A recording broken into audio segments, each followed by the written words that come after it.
It's Monday, November 15th. This is Jaguars Happy Hour.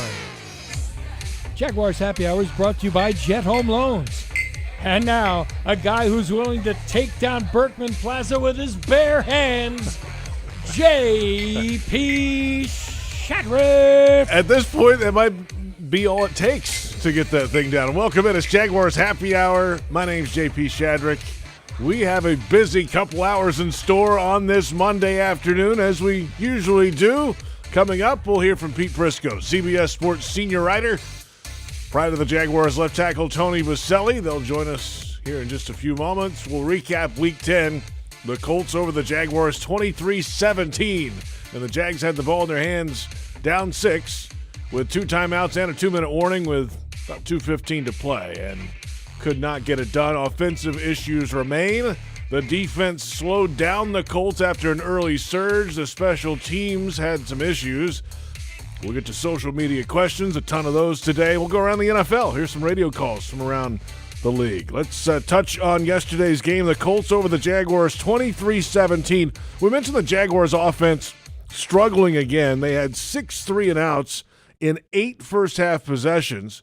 They had a touchdown, a long run by Jamal Agnew of 66 yards, and then they had a field goal right at the final gun of the first half. Other than that, 3-and-outs, all first half long. The defense gave up 10 early points and then only 2 field goals in the final 10 possessions of the game.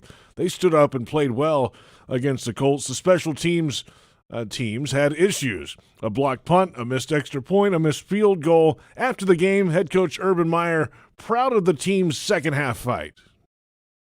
I just said on the radio that, culturally, I'm a big believer in culture. I'm a big believer in leadership. I always have been. Alignment, everybody working together. And enough with the almost. When we figure that out, that's when you win. And I like what was said. I didn't say much after the game. Some players did, and we'll see how we show up next week against San Francisco in front of our home crowd. But I hate to say this because I usually try not to when you lose, but that second half, boy, they on the road against a very good team, they played their tails off, man. And it wasn't pretty, but they could have sucked their thumb and left after the second quarter like you see some teams do. They didn't do that. So I hate to use the word proud, but I am. We'll hear more about the defensive performance coming up in just a little bit, but on offense, as we mentioned, the struggle throughout most of the day. Trevor Lawrence finished 16 of 35 passing, 162 yards. And there were some issues, obviously, throughout the afternoon. Trevor Lawrence talking through it post-game. Like I said, I'm hard on myself, and I expect to play really well every game and put us in a position to win. And just a lot of reasons offensively, we just didn't play great today. I thought we picked it up a little bit at the end of the third, or mostly in the fourth quarter. But we just got to play better, and that starts with me. And so I'm hard on myself and got to get better. But there's going to be things you got to go through and stay positive. That's what I'm doing right now. And the locker room is in good spirits. Obviously, we're pissed off. We had a chance to win that game, should have won that game, and didn't. So, but locker room's good, and I'm good. Just gotta let it simmer for a day and then move on. And we got to go play San Francisco. So.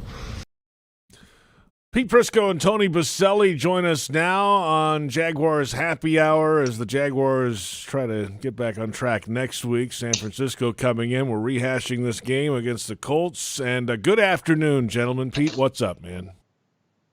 What is up? How are you, JP? We're hanging in there. Yeah. I feel sorry for that kid because he has no receiver help. It's just amazing how little he gets from his receiver position. And look, he's got to hold on to the football in the pocket. That was a bad play. But again, they get no help from the receivers. The design of the offense doesn't help him at all.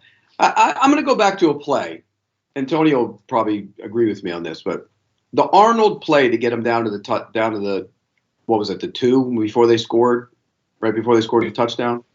Yeah, the nice little slant. They picked. It was a design pick. They don't do enough of that. It was an easy pick to catch. They're not in the red zone very often, so it's hard to Oh, but Tony, don't. But that's a tight red zone play. That's a tight red zone. I get it, but you can use those outside of the field too. I don't disagree, but he also misses stuff. I mean, he missed the touchdown. Missed the Chenault that put him in the backfield. They had the wheel route, and he is running wide open down the sideline. He doesn't throw it. No, he missed that. And Agnew dropped a pass. I thought he should have, or two. I think he should have caught. Well, deep one is just a big play. Yeah, there's no consistency to their passing game at all. And I thought the offensive line actually protected them pretty well. Watching the tape, I thought they did okay. Well, the way I say it, Pete, is that when you only score 33 points in 3 games in the NFL today, that it's not just any one position. You're across the board not playing well. And that, by the way, includes Trevor Lawrence. I don't think he's playing very well the last couple of weeks. I don't think he's very accurate. I think he misses some guys. I was so impressed with him in the pocket. Even on that fumble, I thought he started getting out of the pocket before he had to, instead of just kind of shuffling up like he's had in the past and looking down the field. So, it is the in vogue thing to blame the wide receivers. And I'm not saying they're playing well. I'm not saying they're dynamic, but I'm not sure. I mean, Trevor Lawrence isn't playing very good football either right now. Well, it's hard to play good football when you don't have anybody open. Yeah, but Pete, go watch the tape. I disagree with that.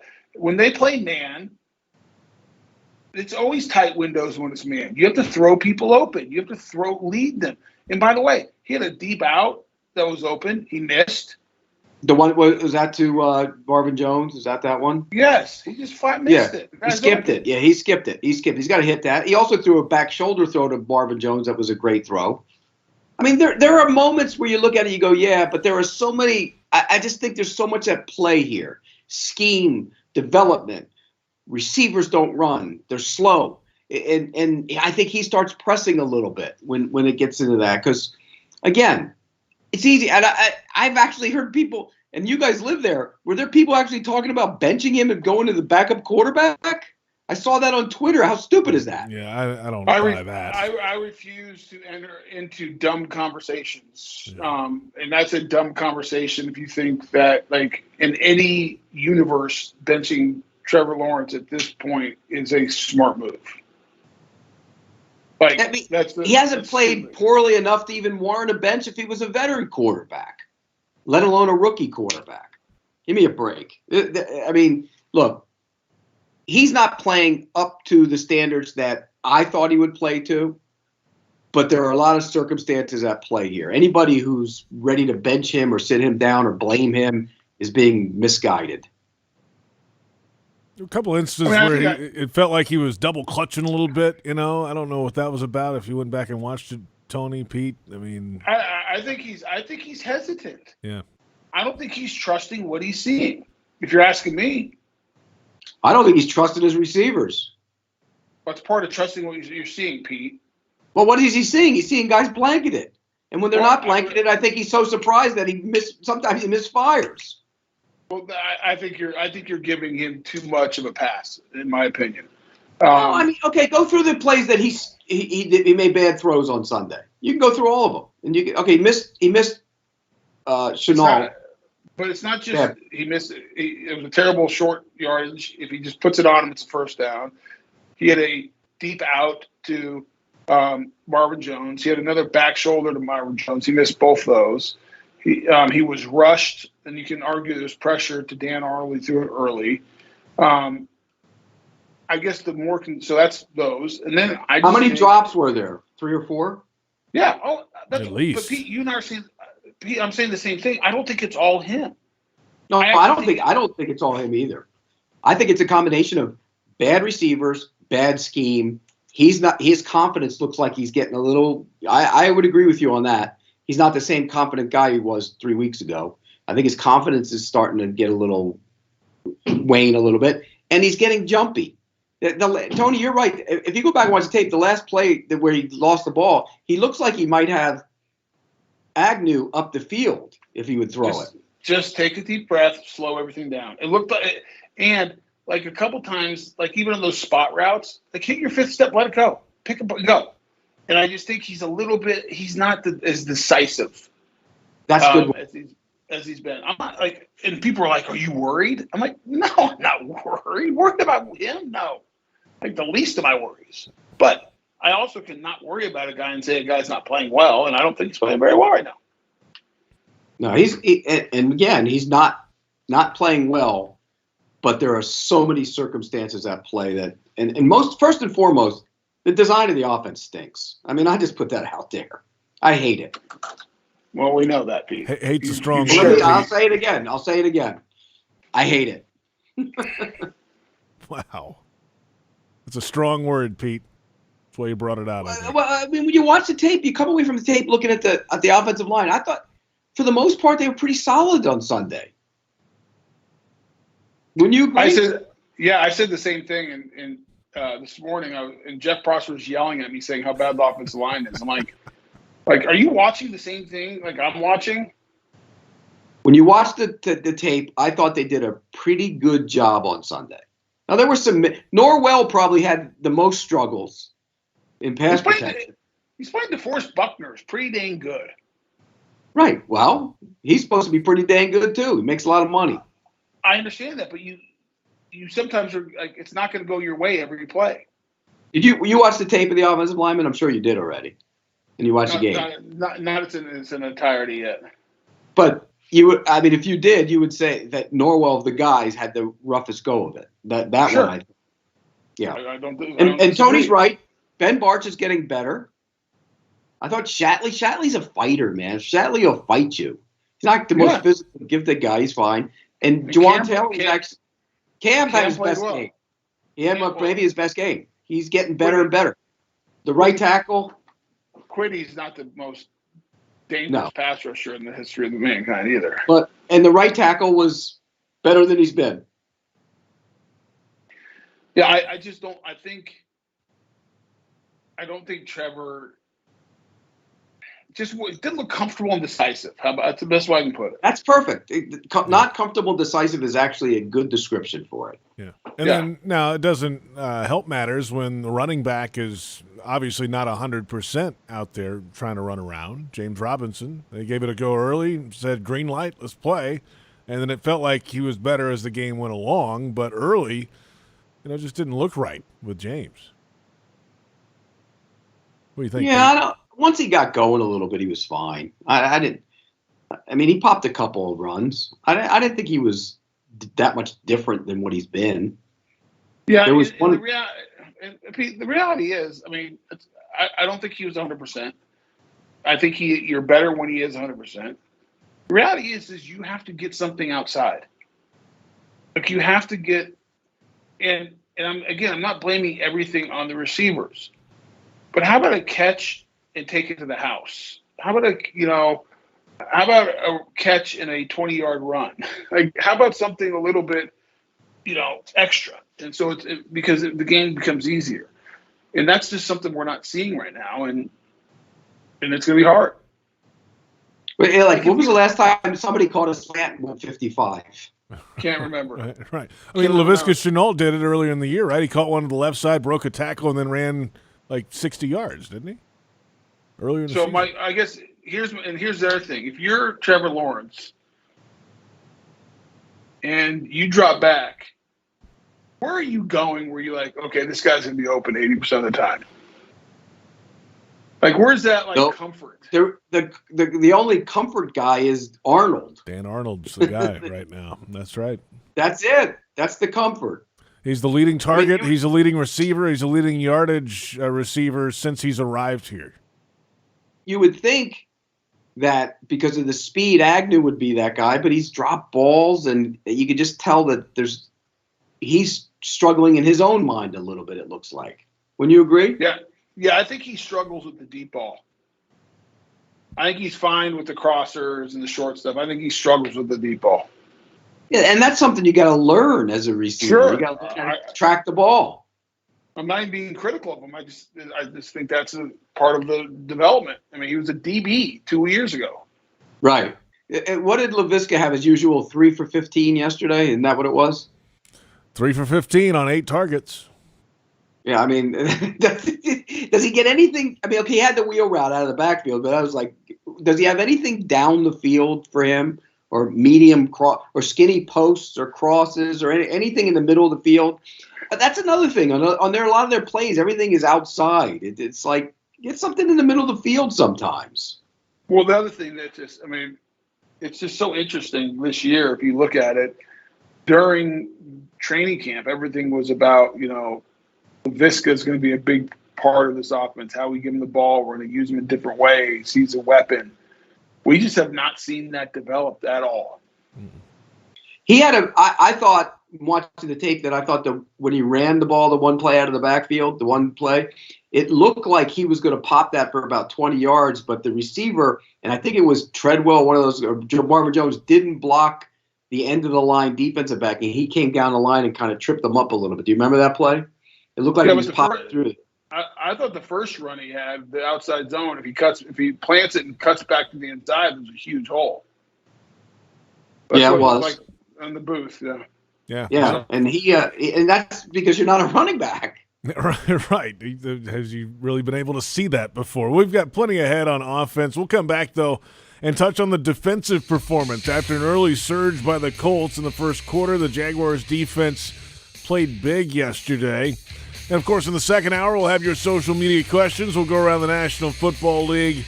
We're just getting started. It is Jaguars Happy Hour on the Jaguars Digital Network.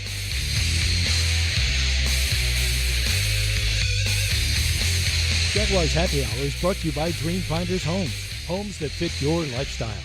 And by Baptist Health, changing healthcare for good.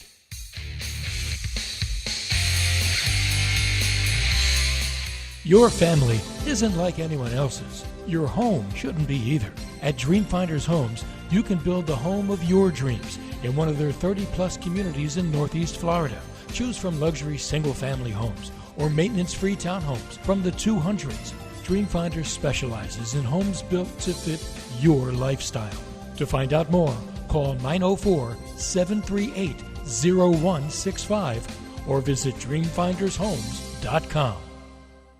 Pinpoint, the official signage partner of the Jacksonville Jaguars, helps business decision makers like you maximize the impact of their brand. Your company's identification, advertising, and even the words you use make an impression on your clients. With Pinpoint as your coach, you can make sure it's a good impression. Pinpoint provides the creative design and production services for anything you need to enhance your brand, from custom signage to complete marketing solutions. Step up your game with Pinpoint and create the ultimate brand experience for your clients. Visit experiencepinpoint.com.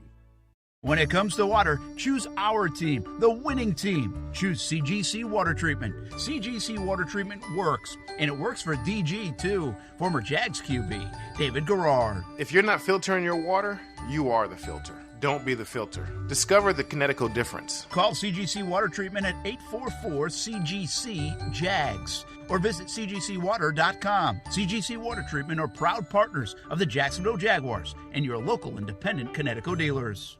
So, it's happy hour. Let's talk whiskey options. Have you tried Citrus Distillers? Have you tried Citrus Distillers Limited Edition 2021 Barrel-Aged Jaguar Whiskey? Did you know it's only available for a limited time and manufactured in Jacksonville? Yes, Jacksonville. I said local whiskey. Try it on the rocks or in a Jack's Whiskey Sour. Citrus Distillers Jaguars Whiskey is available at local liquor stores, restaurants, and the Jaguar Stadium. Drink local, Jacksonville. Find recipes and events at jaguarswhiskey.com. It's time for sunshine and summer showers, so it's more important than ever to make sure you call Crystal Clean for all your waterproofing needs. Waterproofing can extend the life of your building by keeping water outside where it belongs. And that Florida sun can beat up your business's paint job. Crystal Clean's painting services can bring your building back to life. From waterproofing to painting, schedule Crystal Clean today. Call 904-220-3337 or go to crystalclean.com. You don't have to worry when it's Crystal Clean. Great teams leave it all on the field. But with the powerful towing and payload that Ford F-150 delivers, you can take it all with you, too. No wonder Ford F-Series is America's best-selling truck 44 years straight. The 2021 Ford F-150, built for greatness. Visit your local Ford dealer or buyfordnow.com. based on 1977 to 2020 calendar year total sales. Jacksonville Sports Talk for Jacksonville sports fans. 1010XL, home of the Jacksonville Jaguars.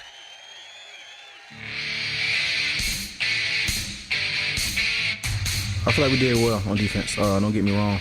Definitely had some missed opportunities, including my play. But I feel like we did really well. We turned things around. I feel like the main conversation we had going into halftime is getting back to our ball. I feel like first half, you go back to the last game, we was a very energetic, defense, talking, communicating, having fun with it, enjoying it. And my main thing was getting everybody to calm back down. So going into that third quarter, you can see everybody starting to lighten up a little bit, enjoy this game, talk a little bit more, communicate a little bit more, and start to change things around. So we just got to utilize that and keep that, and going into each game, each quarter, that continue to play our ball, focus on the defense. That's Shaquille Griffin, Jaguars cornerback, and it's Jaguars Happy Hour. JP Shadrick along with Pete Prisco and Tony Boselli. We recap the Week 10 loss for the Jaguars to the Indianapolis Colts. 23-17 the final score at Lucas Oil Stadium. We talked a lot of offense earlier, but the defense was a positive in yesterday's game. Now, in the first quarter, you thought, oh my goodness, this thing could get out of hand. It was 17-0. There was a field goal. There was a blocked punt, which we'll get to a little bit later. That was returned for a touchdown. And then Jonathan Taylor capped off an 8-play drive with a 4-yard touchdown score. And in the first quarter, Taylor had 93 yards rushing. And the Jaguars' defense seemed to be reeling, but then they put together 3 consecutive 3-and-outs on defense after Agnew scored the touchdown for the Jaguars, make it 17-6. And the rest of the day, Tony, they gave up 2 field goals in the final 10 possessions for Indy and gave this team at least a chance. If anything would have happened on the other side beyond what happened, they might have won the game. I mean, they gave up 16 points if you look at it to a team that's averaging over the last 4 games over 30 and 26 on the year. I mean, they were outstanding. And everyone goes, what happened those first 2 drives? Well, you see a lot of times in games where, the offense comes out, they get hot, and it takes a little bit of time for the defense to settle in. And I thought they got a little bit outmanned early. They're running zone and the combination blocks on the backside. They're getting the linebackers getting good movements on the 3 techniques. And then after the first couple drives, I thought they were much more physical and did a better job in allowing those, linebackers to run backside. They closed that, backside C gap down better, more aggressively, taking that away.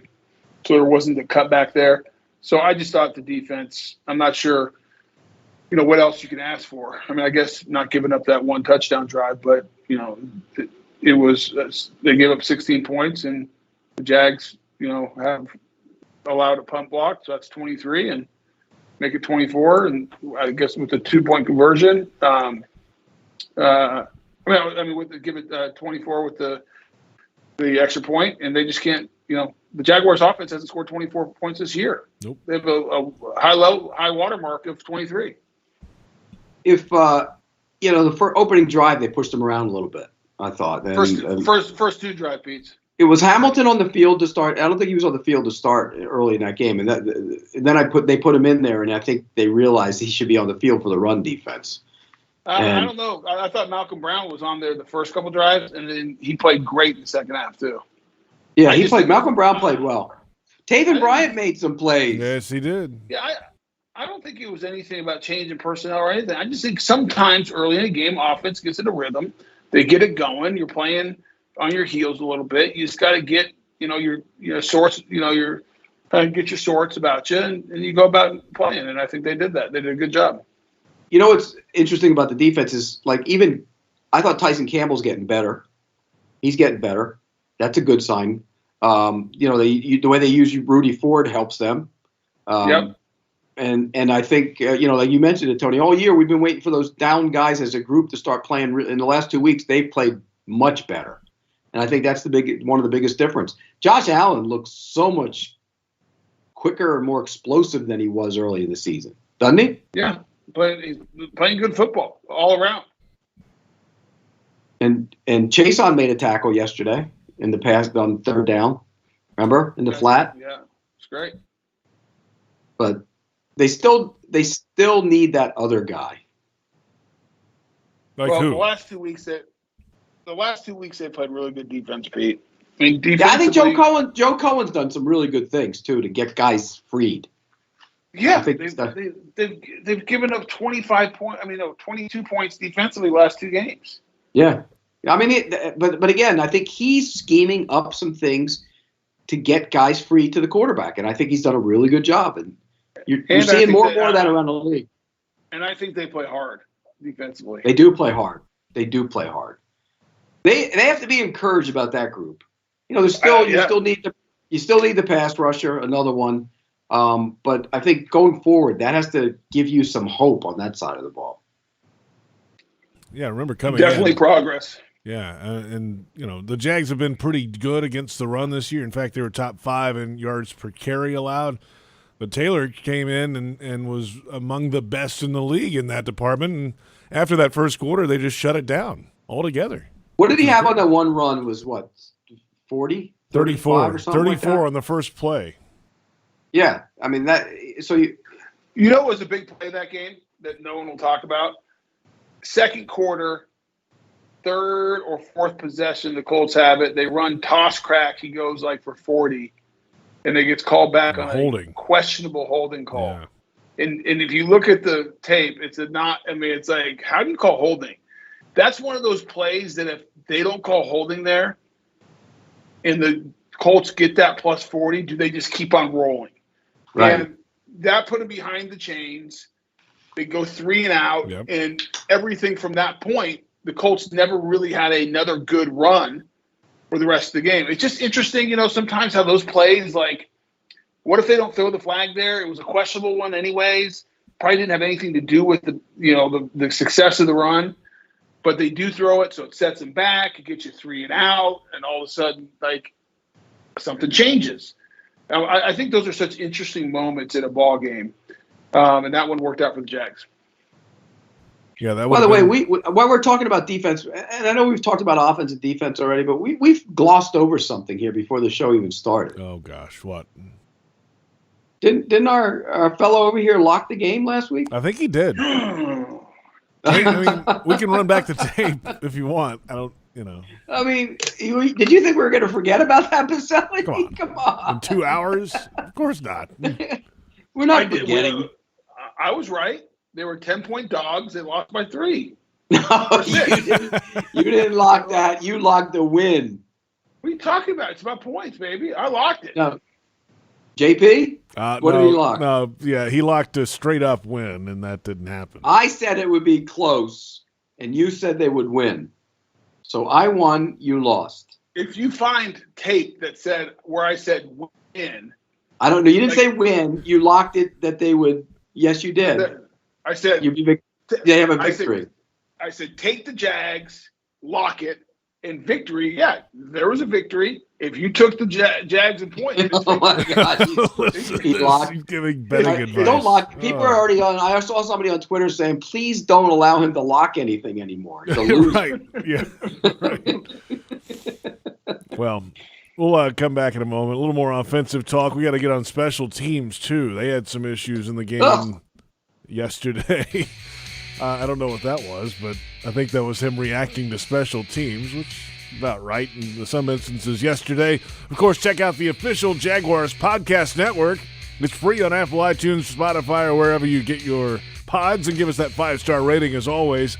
It's Jaguars Happy Hour on the Jaguars Digital Network. Jaguars Happy Hour is brought to you by TIAA Bank. Turn potential into progress. And by Publix, where shopping is a pleasure. Your family isn't like anyone else's. Your home shouldn't be either. At Dreamfinders Homes, you can build the home of your dreams in one of their 30-plus communities in Northeast Florida. Choose from luxury single-family homes or maintenance-free townhomes from the 200s. Dreamfinders specializes in homes built to fit your lifestyle. To find out more, call 904-738-0165 or visit dreamfindershomes.com. Hold on. You want me to tell them about Twisted Tea Hard Iced Tea in just 30 seconds? This is impossible. Hey, I'm Billy from Twisted Tea. How can I explain that first sip of cold, smooth, real brewed tea? So good! And the extra kick you get from just the right amount of alcohol? The twist of lemon, Wait, what? We're almost out of time? Oh, shit. Twisted Tea Hard Iced Tea. Look for the bright yellow cans wherever you buy beer. Twisted Tea Brewing Company, Cincinnati, Ohio. Please drink responsibly. Fans like you have been told that going all out is going too far. But fans like you know better. You're the kind of fan who loves the team as much as your pet, who paints yourself for game days and dyes your pet's fur to match. You are a rare breed.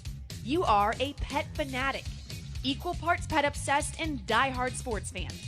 At Pet Paradise, they're crazy about pets too. The official pet care provider of the Jacksonville Jaguars. Pet Paradise. It's a new day in pet care. Healthcare coverage for less? Yes. Now, because of the new healthcare stimulus, you can get better benefits, more coverage, and pay less with a Florida Blue plan. Claim your savings today. Visit floridablue.com/getcovered now. Policies have limitations and exclusions. If you already had health insurance in 2021, speak with an agent to find out how changing plans could impact your deductibles and out-of-pocket maximums. Florida Blue and Health Options Incorporated, DBA Florida Blue HMO, are independent licensees of the Blue Cross and Blue Shield Association. At most sandwich places, asking for more of something is just part of the drill. But what if you never had to ask for more? What if more was just a given? At Daly's, more is what our sandwiches are built on. More meat, more cheese, more veggies, more quality, more taste. All for a price that's anything but more. Sandwiches from Dash, made fresh. Daly's. Hi folks, Frank Frangie here to tell you where to find the most authentic Southern Pit barbecue in all of Jacksonville. That's right, Bono's. For 72 years, Bono's has been smoking real pit barbecue right here on the First Coast. Smoked for hours, served in minutes, and always cut to order. You can find Bono's locations all around town and on game day at TIAA Bank Field. Bono's is the official barbecue of the Jacksonville Jaguars. If you want great barbecue, head to Bono's today. If you don't see a pit, it ain't legit.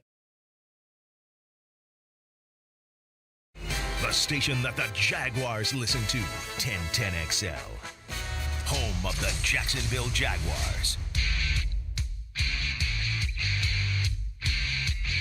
We have a lot of belief right now in that locker room, and you know, I'm pretty hard on myself. And when you have the chance to win the game and you fumble on the last drive, especially when you have a great drive going, and we had all the belief on the sideline, like that just stings when you know you end the game that way. And I'm disappointed in myself, frustrated, but I know how far we've come, and I mean, you look back compared to the first couple weeks of the season, it's night and day of where we're at, and we got a locker room full of guys, you know, coaches and players that believe, and we're on the right track. But this one hurts just because I'm frustrated in myself. Had a chance to go win the game and got to do that, and I had no doubt we were going to win the game. The whole offense believed it, and just got to finish.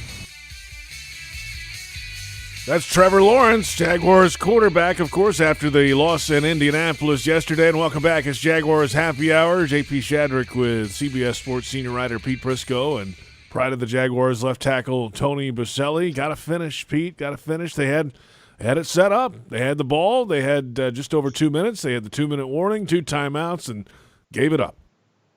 Yeah, okay. He said they believed. I guarantee you, if you put most of the fans on a lie detector, they wouldn't have believed. Not the way that offense has been playing all year. I mean, you would like to think that would have happened, but I mean, were you encouraged that they would go down and get points? I mean, are you asking me? I mean, either one of you. I mean, that's how you have it set up. They had not proven that all day, at least consistently, but they had scored earlier. They had a 10-play drive earlier in the half. It's not like they had not moved the ball at all, you know.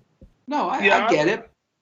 I would say this. I would say it was a coin flip for me because the way the game was going, like you could see the Jags winning that just because they had all momentum and they had really, you know, won the last 3 quarters of that football game.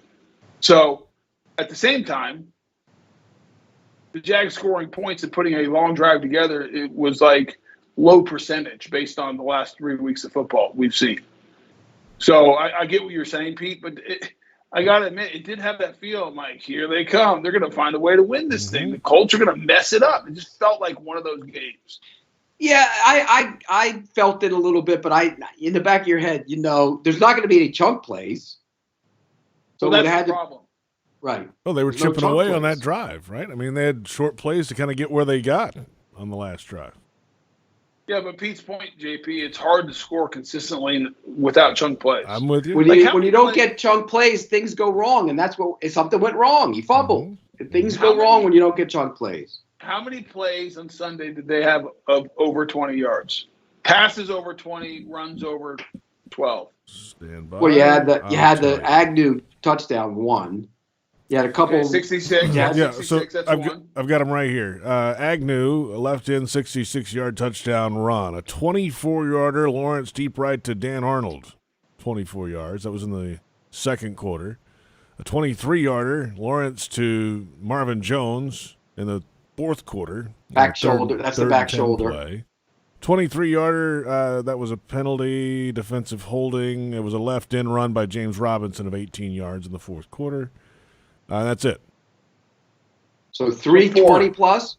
4 or 3? 4. 4 of 20 plus. Yeah. You gotta have more than that. It's average. At best. Average at best. Probably below average. And when you really look at it, the back shoulder to Marvin Jones was a great play by Marvin Jones. It's not like he was open or anything. I wonder what the average, JP, you might have this. What's the average, big play for a team in a given game? Like, what's the average? It's like 7 big plays. 20 plus or more? Well, I think the way they actually do it is to be considered a big play, and every team uses a little bit different metrics. I want to say it's a 12-yard run and like a 16-plus yard pass is considered a big play, or maybe it's 18 yards. That's a good question. I know that, the stats.com people go 25-yard passes and 10-yard runs.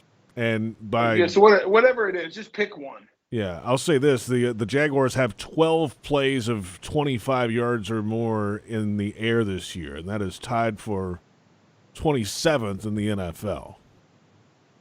I don't know what that is per game. It's not good. The most, Arizona has the most at 28. Well, it's hard to get plays over 25 yards when you have like a brick wall at 20 you can't get through. I mean, how the hell you can't run through a brick wall? You can't get those plays. There's like a force field there. If you go past 20 yards, they just stop. But I mean, we're not very explosive. Let's put it that way. Yeah, that's You're what he's trying to say. That's what he's trying to say. That might be the nicest thing Boselli's ever said. Hey, let's go to special teams because I mean, yes, offense did not play great again. Yeah. And yes, chunk yardage is a problem. Yes, Trevor Lawrence needs to be played better. Yes, you need weapons. All that stuff. Like the offensive line, I agree with Pete watching the tape. Played, fine. But you have a lack of playmaker issue. And you're not addressing that this year. So how do you score points? Because you did have the ball at the end with a chance to win it if you go make a couple plays. And it would be nice if you could go hit stuff down the field. And there was a couple – I thought that deep end route to, deep end.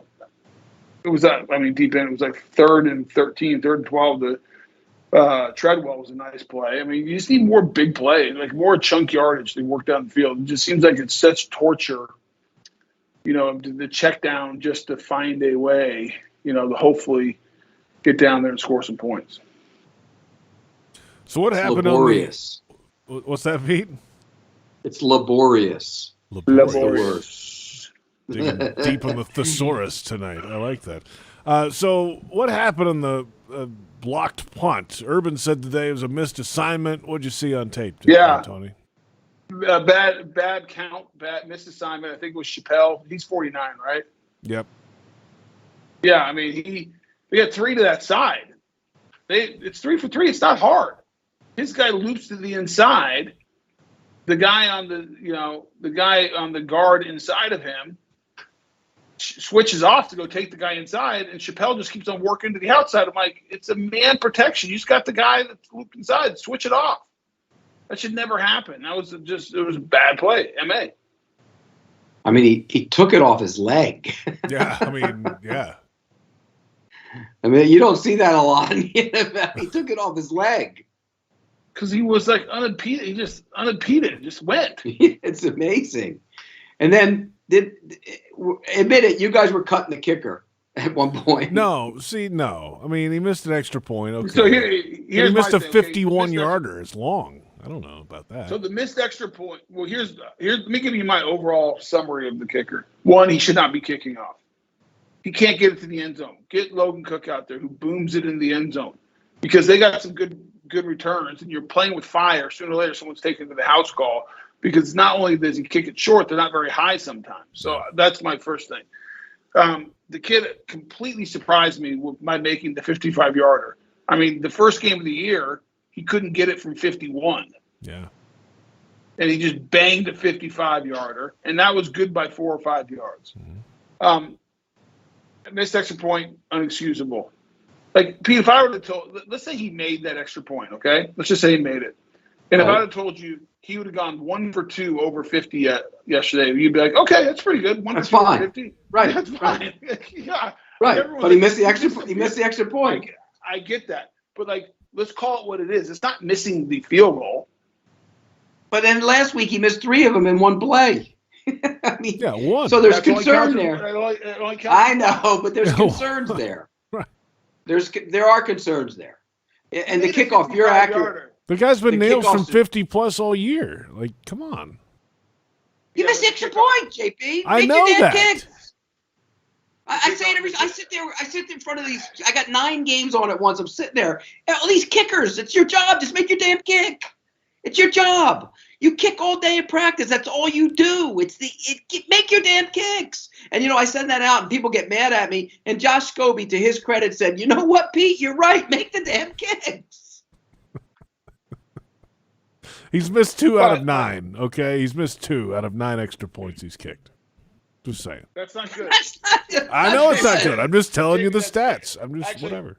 Actually, JP, that's terrible. Like, you shouldn't have said that. Like, you're killing my whole argument. I'm just telling you what the numbers say. Whatever. And I'm just telling you. The way you said it, JP, like, oh, he only missed 2 of 9. I mean, the way you, like he missed 2 of 99. You're going to miss 9 of 9, I guess. In theory, no. JP, that's No. Look, there's some questions about him as a kicker. He's made some kicks. We got to give him credit for his kicks. But Tony made a good point about the kickoffs. He can't kick off. Or, maybe, get some first downs on offense to get it closer for him. I don't know. Like, how about that? No, we're talking about kickoff. Kick off. I know. Oh, yeah, don't kick off. Yeah, he shouldn't be kicking off. Yeah, you're right. With you on that. Cook's got a big enough leg to get that through the back of the end zone, doesn't he, when he kicks off? Tony? Yes, he kicks it. Yes. Logan Cook can kick it all the way through the whole thing. Yeah, why don't they just use him? I don't know. There's certain things that I don't have answers to, Pete. That's one of them. That's shocking. You have an answer for everything, Tony. Well, I can give you my opinion, but I don't have an answer. Pete has an answer for everything. That's for sure. Well, I bet Joe DeCamillis would have an answer for it. I'll take a timeout. Did I really need to go there? I think you did. It's time for a timeout. We're back with plenty more ahead. We'll look at the AFC South standings. You know what they are, but we'll take a look anyway. And in the second hour coming up in just a little bit, we'll get to your social media questions and go around the NFL. This is Jaguars Happy Hour presented by Jet Home Loans on the Jaguars Digital Network.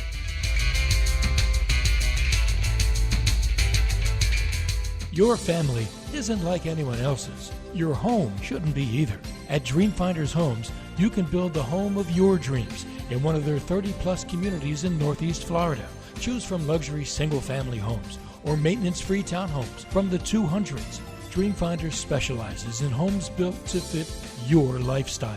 To find out more, call 904-738-0165 or visit dreamfindershomes.com. You expect Jags fans to say, Duval.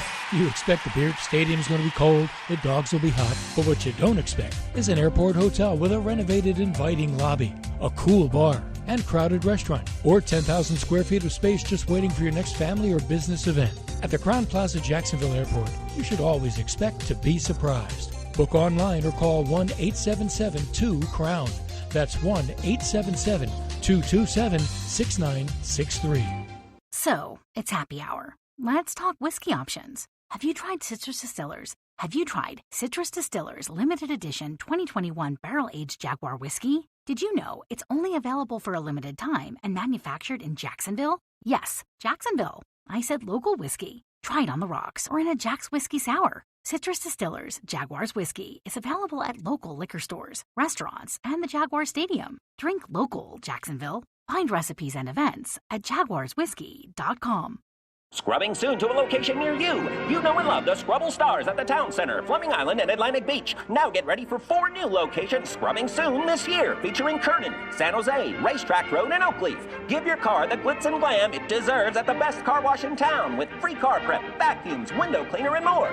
You can also catch us at every Jags home game and cool down at the Scrubby's Misting Arch. Drive in to see us now and in the future at our scrubbing soon locations. Scrubbles, trust the bow tie. You'll know quality once you arrive. Introducing Ultimate Jags, the free-to-play next-level fantasy football game. Open packs, collect players, build your roster, and pick your weekly lineup. Scratch and claw your way up the leaderboard and compete against Jags fans for fantastic prizes. Download Ultimate Jags now from the App Store and Google Play and get ready to win. Jaguars fans, here's a great way to pay with pride wherever you go. Exclusively from TIAA Bank, the Jacksonville Jaguars Visa debit card comes with a fierce look and fantastic features, along with the convenience to make purchases online or at millions of locations worldwide. And it's yours, free, when you open a Yield Pledge checking account. Order yours today. Visit TIAABank.com/JagsCard. TIAA Bank is a division of TIAA, FSB, member FDIC, and the official bank of the Jacksonville Jaguars. Mike Dempsey and Fat Tony, Jaguars Today. All Jaguars, all NFL, all the time. 10 to noon weekdays on 1010XL. Welcome back. It's Jaguars Happy Hour, and veterans choose VA for the benefits you've earned. Visit choose.va.gov. Jaguars Happy Hour, JP Shadrick, Pete Prisco, Tony Boselli, recapping a Week 10 loss for the Jaguars that dropped them to 2-7. It was 23-17, the final score at Lucas Oil Stadium in Indianapolis. The offense didn't play that well overall. The defense played pretty well, and the special teams had their blunders yesterday. So the AFC South standings, as you would probably expect, have not changed too much. The Tennessee Titans lead the way in the AFC South with another win. They're 8-2, undefeated in the division. Indy just can't gain any ground at all. 5-5. They're trying to sneak back into that wild card mix. There's a bunch of teams bunched up in the middle of the AFC right now, and maybe, just maybe, they can kind of hang around and see what the next month and a half brings. Jacksonville 2-7, Houston at 1-8. The only win for Houston, you guessed it, against the Jaguars, Week 1. They were off this week. The Texans had a bye. So, Indy can't gain any ground, Pete, but do you think they can make a little surge and sniff around a wild card, or are they out of it? No, in the AFC, everybody's in it. That's I what think I there's thought. going to be a lot of teams sniffing around that last wild card. Uh-oh, we lost Pete. Yeah, There's one. Pete, are you back with us? Then where do the other? Yeah, I'm here. Okay, we lost. And then where do the other two come from? Where do the other two come from? We lost the first If part you of think what the you Patriots said. are one, if you think the Patriots are one of the teams, where's the other one come from? So you got what? You got Pittsburgh. the other two wild card teams. Who are the? I think first of all, the Patriots. Does Indy get in? The Patriots. Okay, so either the Bills. Okay, so either the Bills or the Patriots are one of the wild card teams. So then you got to get two other ones. Are the Colts going to get in? I'm going to tell you right now. You want me to tell you the playoffs right now? Yeah, please. Yeah, this should be good. This will be good. So, this is tough. Tennessee in. Buffalo. Well, we know the division. Let's go through the division winners. Do the division winners first. Okay. Buffalo or New England? I'm going to say Buffalo. Tennessee. I'm going to say Buffalo, Tennessee. Okay. I'm going to say I think Kansas City is just too good offensively. Right. Kansas City, and I'm going to say Baltimore. Okay, so there's your division winners. Now me and JP had already got to this part where we said either. So that means New England, one of the wild card teams. Who are the other two? Pittsburgh. I'm going to say New England. I'm going to say Pittsburgh, and I'm going to say Chargers. Are they out of the West? Is it Chargers or Vegas? I'm going to say Cincinnati. Cincinnati. So you have Colts not getting in then. No. Wow. Yeah, I don't. But you have them so the AFC South is easy for the power rankings this week. It's just how the standings are. Yeah. I thought for sure, and I was a drive away from flipping the whole thing. Or your guarantee meant it wasn't happening. One or the other. Dang it. Didn't work out, unfortunately. It did not. How about the Titans? Do you think that, wait, before we get to the Titans, do you think that's a good Colts team? I'm not, where's the pressure come on defense? Where's the pass rusher? Darius Leonard's a stud. Mm-hmm. Their secondary's secondary's okay. They have no, tell me their receiving threat.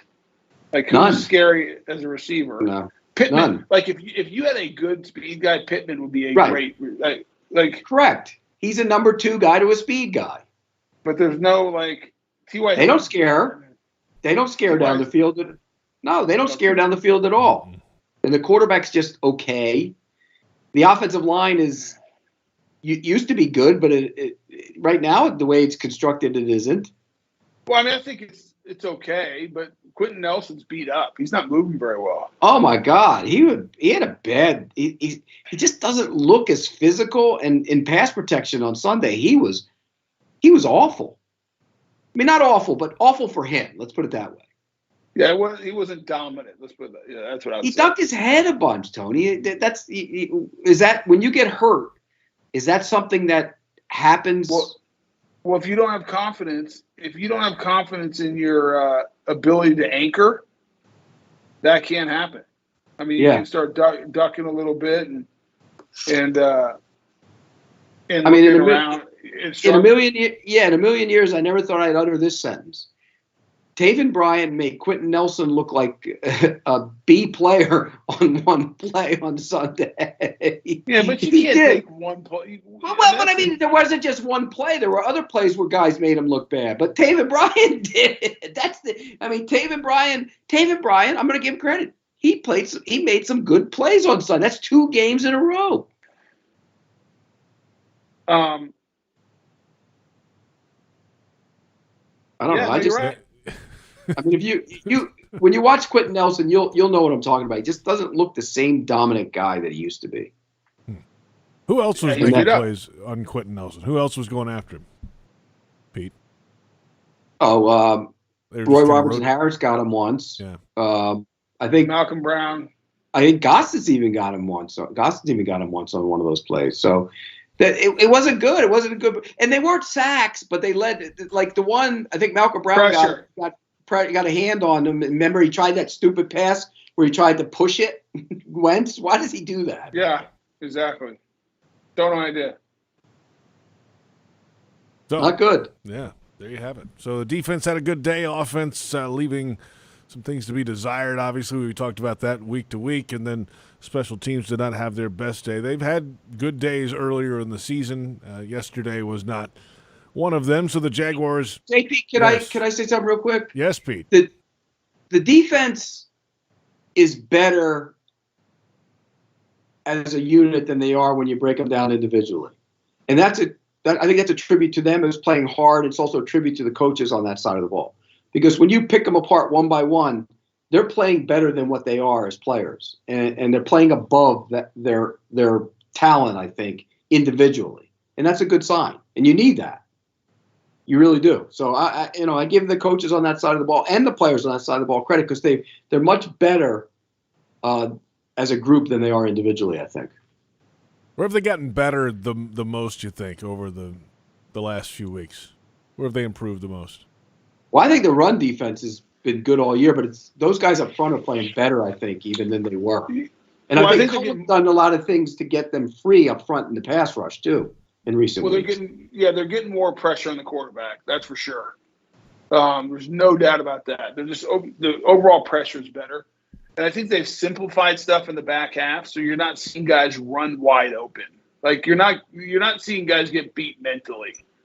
And I think guys are playing faster because I think they're probably doing a little bit less when it comes to coverages on the back half.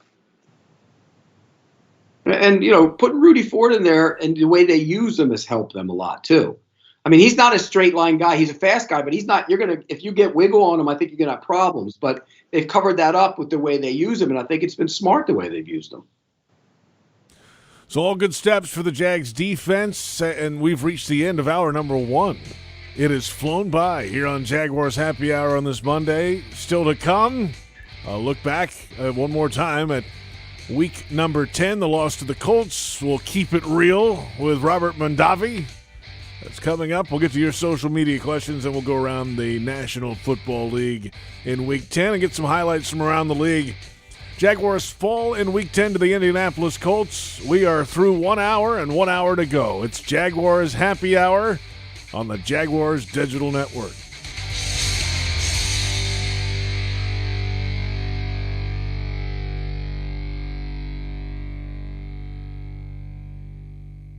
Your family isn't like anyone else's. Your home shouldn't be either. At Dreamfinders Homes, you can build the home of your dreams in one of their 30-plus communities in Northeast Florida.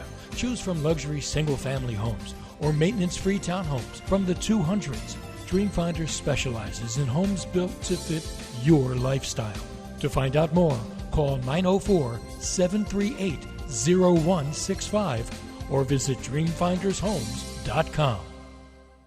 Kessler Creative, proud partner of the Jacksonville Jaguars, has been a leader in direct mail for over a decade. Using the latest technology, Kessler Creative can now reach your ideal audience even more effectively. Choose between a collection of response channels from email and SMS, texting to land pages designed to engage and initiate responses with potential customers. Kessler Creative, Jacksonville, Florida. Results-driven marketing and a proud partner of the Jacksonville Jaguars. Committed to the team. Committed to the mission. At Navy Mutual, we're committed to providing high-quality life insurance to members of the military and their families. So our policies have no fine print and no military service restrictions. We don't work on commission. We're nonprofit, so we pass the savings along to our members. Because at Navy Mutual, our highest commitment is to you. Visit NavyMutual.org. Navy Mutual, insuring those who serve. Everyone's so busy keeping up. Forget about the Joneses. We all on our telephones with the texts and the tweets and the beats. What he said, she said, can't even follow the thread. Down the hole, we all go.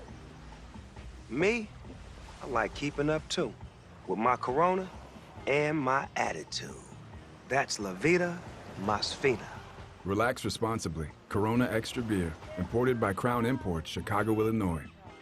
Ready to take the next step toward the ultimate you. Dr. Patrick Basil, official plastic surgeon of the Jacksonville Jaguars, presents the Ultimate You Sweepstakes. Enter for a chance to win a cool sculpting treatment package valued at $4,500, plus a Jaguars performance training session. Receive your free customized treatment in a relaxed, modern, patient-centered environment. Learn more and enter the sweepstakes at jaguars.com/ultimateyou or call 904-222-6262. Terms and conditions apply. No purchase necessary. It's Monday Madness at Tropical Smoothie Cafe. What are you, crazy? It's not crazy. Pick up the official smoothie of the Jacksonville Jaguars, Duval Delight, for just $2.99 at Tropical Smoothie Cafe. I don't think you're crazy. It's Monday Madness at Tropical Smoothie Cafe. What are you, crazy? It's not crazy. Pick up the official smoothie of the Jacksonville Jaguars, Duval Delight, for just $2.99 at Tropical Smoothie Cafe. I don't think you're crazy. When Jaguars news breaks, you'll hear about it first on 1010XL, home of the Jacksonville Jaguars.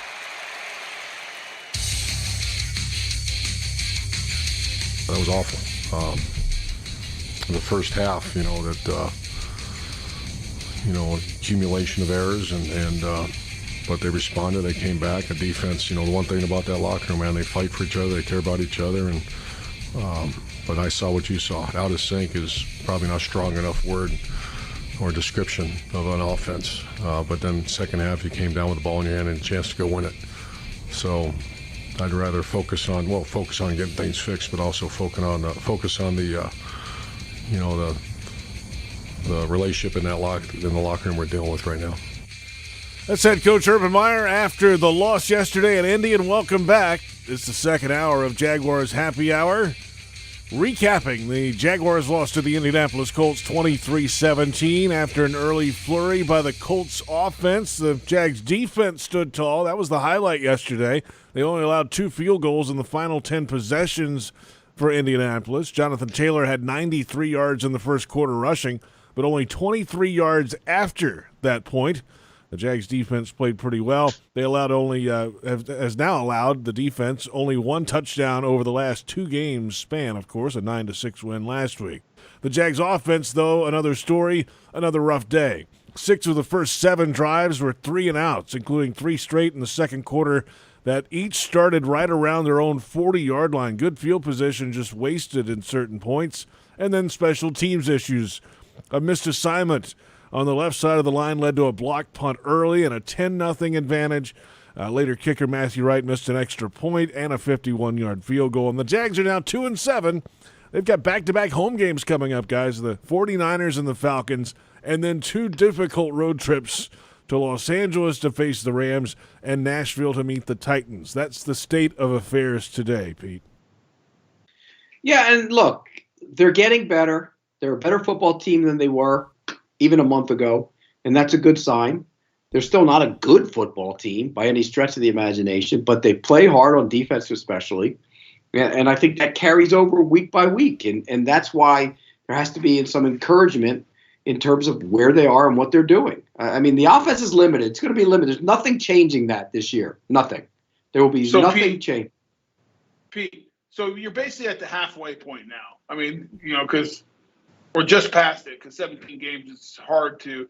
The halfway point was at halftime against the Colts. So right, you got it on your halfway to the season report at halftime. So let's say we're at the halfway point right now. They're 2-7, 8 games left. Starting 0-0. What's their record after these 8 games? Oh goodness! Like how many? Well, I'm curious of how many they win of the 8, because I got asked that today. 2. And so they said, how many teams, I was asked today, how many games are the Jags going to win? And I said, it's funny. Nothing has changed from what I said at the beginning of the season. At the beginning of the season, in preseason, I said, I thought this team would win 4-6 games. Whoa. Are you forgetting when you said, what did he say, JP? 11 or 12 at one point? I said 11. I said 14-3. It was a joke. 14-3. Then you saw him play, and you went, "Oh, wait a second, let's amend that." Uh-oh. No, Pete. In every serious conversation, I said 4-6. And someone asked me, he says, "What do you think? They're playing better. How many games do you think they'll win?" I said, "I still think they're going to win 4-6. Like I think they'll win at least 2 more. Gives them 4. But if you told me they went 5-5, I mean, not 5-5. If they went 500 at the end of the season, okay, because I could see them beating the 49ers. I can see them beating Atlanta. I can see them beating Houston in the last game of the year if the Colts are out of it. I can see them beating the Colts at home, which would be consistent with the last 4 years playing the Colts, where the home teams won every game. So I could see them winning 4 get to 6, and I can see 1 and 2. I don't see any. They're going to win at least 2. And I think the ceiling is 4. You think they're going to win? Okay, so go through the schedule. Yeah, Call it for me. We'll do it right here. You're good at guaranteeing things. Well, I just told you the 4 I could see them winning. Well, let's go straight down the schedule. You got to give them 4. You said you think they might win 2 or 4 or 3. Which one? Right. Pick one. We're going to go right down the schedule, and you can pick them live right here, Tony, if you'd like. All right. Here we go. I'll pick them with them. I'm not doing that. Yeah, we're doing it. Yeah, I'll do it. You do it with me. If Tony won't do it, I'll do it. This week, San Francisco coming to town. I think they win. Yeah, we'll know tonight. After tonight. Okay. I'll give you a better idea after tonight. All right. Next week, the Falcons are here. Hold on. Back up. You're going to watch the 49ers play tonight. Because I watched them on tape this week. I think they stink, so I think they can win that game. Who but do I'd they like play to tonight? see the Rams. I want to see how they play the Rams. So, but my point is, they're playing up in San Francisco, right? Yeah. And so short week to go across the country. The 49ers aren't winning this game no matter what. The Jags will win this game. And it's a There it is. What? There it is. Is it a lock? Is it a lock? No, but think about this, Pete. That's a bad job scheduling by the NFL. You can't give a team a Monday night game and then ask them to play across the country. Well, they thought it was like an exhibition game when they came that way. And it's a bad scheduling. And they're not good, Tony. They're so banged up and they're not good. Yeah. They're bad. They lost McClinchy, the right tackle. Their offensive line is bad. Okay, so I'm the Jags. You know what? I might give them that win too. Yeah, and it's a 1 o'clock kickoff time, 10 a.m. Pacific. All right, we'll give the Jaguars the win. All right, and then the Falcons come to town, week 12. I don't think they'll win that game, but they can win that game. I think they beat the Falcons too. That's 2. All right. Tony's got him going on a 1996 like run. To the postseason. He left them out of the wild card picture a moment ago, Tony. I don't. And you know what? I saw somebody put up the wild card picture the other day, and they had the Jaguars still in it. Mathematically. Go ahead. All right, at the Rams. At the Rams. Good night. At the Titans. No. Home against the Texans. Yes. At the Jets. Yes. Yes. At the Patriots, yes, because I locked Wait, it. when is that Jets game? December 26th, the day after Christmas. Oh, they're going to be cold and miserable. And they might not even win that one. No, I'm not going to give them that one. At the Patriots. No. January 2nd, and then home against the Colts. So 2-4. It depends. It depends what the Colts are doing. If the Colts are in it, then no. If the Colts are out of it, then coin flip. Yeah, I got 2-4. 2-4. 2-4. That's what I said. That's what I just said, Pete. Wow. You're copying me. I'm not copying you. Yes, you are. You're a copycat. You just put, if you had to pin yourself down, you'd say 2. But you're being, they could win that one. They might win that one. They could win that one. I'm going to lock it. Locking 4 wins. 4. Oh, God. Everybody in the building went, no, please, abort, stop abort. it. No, Urban's going to come in there and knock the door down and say, get Boselli. Where's Boselli? He's not in the studio, but get him the hell out of here. Are you locking 4 You're wins. locking 4 total for the season, or 4 more of those stretch 4, runs? he said. They're going to go. They're going to go 500 the rest of the way. Just clarify. That's right. Just make sure that we're clarified there. Yeah. Okay, so 6 total for the season. So basically, you're saying the high end of your preseason prediction will be what they are. That's right. That's exactly All right. right. And what was my preseason prediction? You said 3-5. Okay, and I think I'm going to be right. You're going to be wrong. You think they win 5? They can win 5, but I think they're going to win 4. I think they're going to win 2 more. Then we're both right because I said 4-6. All I know is that they're sweeping the AFC East still. I locked that one. What if they don't win another one? Then we'll both be wrong. Right. We were a little high. Would that surprise you? Yes, that would surprise me if they didn't win Me another. too. Because I think they're getting better. I think they're getting better, and they play hard. That matters. If they could just there's no get chance the they're offense losing. going. There's no chance they're losing to the Texans. That's not happening. You would think not. But they already have once.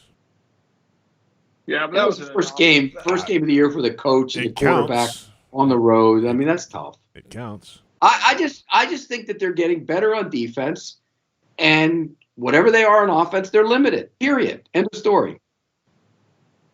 You can't do anything with that. And if they have a good special teams day, you still have that, they've scored a couple, on long ones on special teams this year. You haven't had a few weeks. It's been a little while, but that's a possibility at some point. So, JP, how many games do you think they're going to win? I said they're already sweeping the AFC East, so they're going to beat the Jets and the Patriots. That's not the question. How many more That's games two. are they going to win? That's 2. I think they can get the 49ers this week.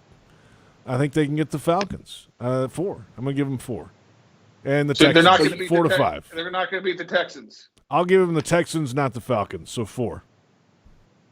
So you're saying the same thing we're all saying. 4. Yeah, I think it's 4. So and then if the Colts, here's like the you other said, thing to Colts look weird, at you never as know. we go through this thing. How many games have they actually been blown to smithereens and had no chance of winning? The Seahawks. Yep. Week 1. Week 1. Week That's 1. 2. I mean, really, the Titans game. I mean, they came back late, but I mean, with the kickoff return or whatever. They were out of that game. That's 3. That's 3. That's 3. The Cardinals game ended up different. I mean, it was 31-19. Yeah, but they were in that game, and they were leading in the third quarter. They weren't really blown out of that game. That's right. They were blown out in the second half. The Titans game, Tony's right. They were handled in that game. Titans. So only a couple. Right? So what? 3? 3 of the 9. 3 of 9. Yeah. And so that says something too, I think. So, but again, they're getting better, particularly on defense. They're better. I don't think they're going to get better on offense until they get receivers in there. So should we start going through the receivers? Did you watch Ohio State's receivers on Saturday? I think those two guys could walk in and start right now. The 3 of them. They got 3 of them. 3 of them. They got 3 of them. Hey, let's come back in a moment. We're going to keep it real when we return. Your favorite. Where's my case? It's on the mail. They just called me. They told me it's on the way. Don't worry about it. You have your Christmas presents to give everybody else. Jaguars Game Day Radio is brought to you by VyStar Credit Union. Do good, bank better. And this is Jaguars Happy Hour on the Jaguars Digital Network. Hi, I'm Tito Beverage, founder and master distiller at Tito's Handmade Vodka. In 1997, we became the first micro distillery in the state of Texas, and we're still making the same smooth stuff after all these years. We're still cooking in a pot still, working with our dogs by our sides, having fun and tasting batches, and I'm still wearing the same hat, even after all these years. Head over to Tito'sVodka.com to learn more about what else we're doing the same. Cheers. 80 proof Tito's Handmade Vodka, distilled and bottled in Austin, Texas. Tito'sVodka.com. Great teams leave it all on the field. But with the powerful towing and payload that Ford F-150 delivers, you can take it all with you, too. No wonder Ford F-Series is America's best-selling truck 44 years straight. The 2021 Ford F-150, built for greatness. Visit your local Ford dealer or buyfordnow.com. Based on 1977 to 2020 calendar year total sales. At most sandwich places, asking for more of something is just part of the drill. But what if you never had to ask for more? What if more was just a given? At Dailies, more is what our sandwiches are built on. More meat, more cheese, more veggies, more quality, more taste. All for a price that's anything but more. Sandwiches from Dash, made fresh. Dailies. It's time for sunshine and summer showers, so it's more important than ever to make sure you call Crystal Clean for all your waterproofing needs. Waterproofing can extend the life of your building by keeping water outside where it belongs. And that Florida sun can beat up your business's paint job. Crystal Clean's painting services can bring your building back to life. From waterproofing to painting, schedule Crystal Clean today. Call 904-220-3337 or go to crystalclean.com. You don't have to worry when it's crystal clean. At VyStar Credit Union, you inspire us to deliver on our promise, to do good for our members and our communities. That's why we offer more banking options, like better rates and no hidden fees. We also give back, donating several $1 million to hundreds of nonprofits each year. Better financial lives, stronger communities. VyStar Credit Union. Do good. Bank better. Visit vystarcu.org/join. Insured by NCUA. It may be football season, but pests are in full force here in Jacksonville. That's why you need Kingfish Pest Control's $99 knockdown treatment. Kingfish Pest Control will safely eliminate spiders, ants, roaches, and more for just $99, backed by their 100% customer satisfaction guarantee. Kingfish Pest Control is family-owned with thousands of A-plus customer reviews. They're hands down the best pest control company in Metro Jacksonville and a proud partner of your Jacksonville Jaguars. Let the pros tackle the pest in your home. Go to kingfishpest.com. That's kingfishpest.com. Jacksonville Sports Talk for Jacksonville sports fans. 1010XL, home of the Jacksonville Jaguars.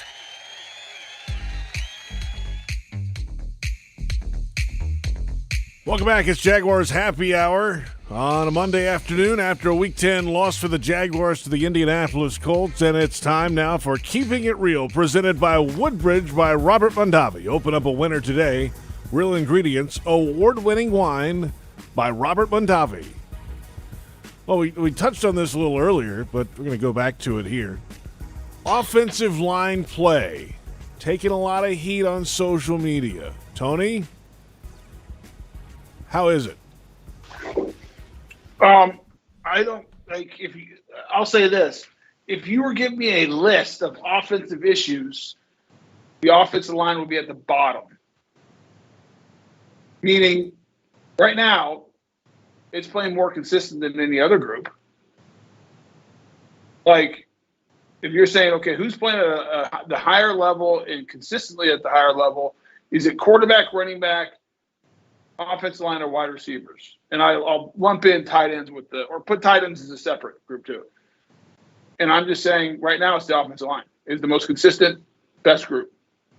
To help solidify that and to get you a little angry, can I give you some PFF grades from yesterday?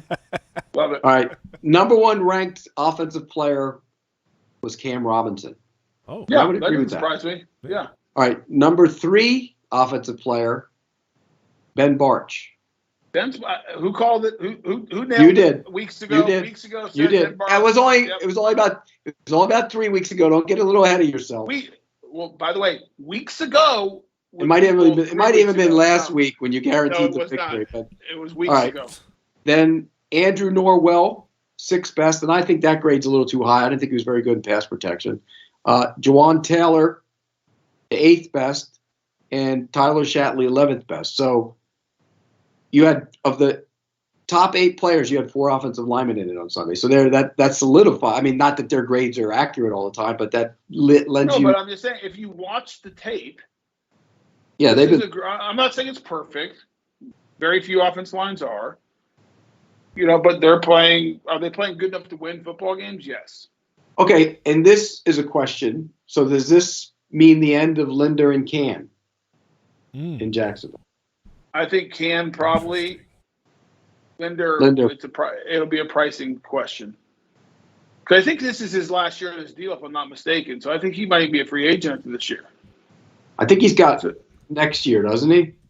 I don't know. But either way, if he has one more year, it'll be a big number. If he doesn't, he's a free agent. Either way, they're going to ask the question, Yeah, he's on the books for next year. Yeah, and what's his number? $10 million cap hit. But let me see what releasing him would do. They don't save anything. They'd save the whole thing if they release him. There's no amortization or anything, so he could go. Well, the question is, remember, you have a bunch of cap space already, and so you need his cap space. And I think I'll say this: I would be in no hurry to release him because let's see what you do in the draft. Let's see what else you have out there. Are you comfortable with Casey McDermott as your backup to Shatley? I mean, there's a lot. Do you think there's much difference between Shatley and Linder? I think Linder's a little bit better of a pass blocker. I would agree, but run game probably Shatley's right there with him, right? Yeah, I think just as good. So $10 million, and Shatley's contract is minimal. Yeah. Not that they need to save money, but why pay a guy? Well, because you want to make sure you have depth. You don't want to. He's also coming off injury. Well, that's the other question. I mean, he's been injured quite a bit lately. So I think those are all things you have to evaluate. But, I mean, at the same time, I don't think you're in a position to get rid of good, solid football players either.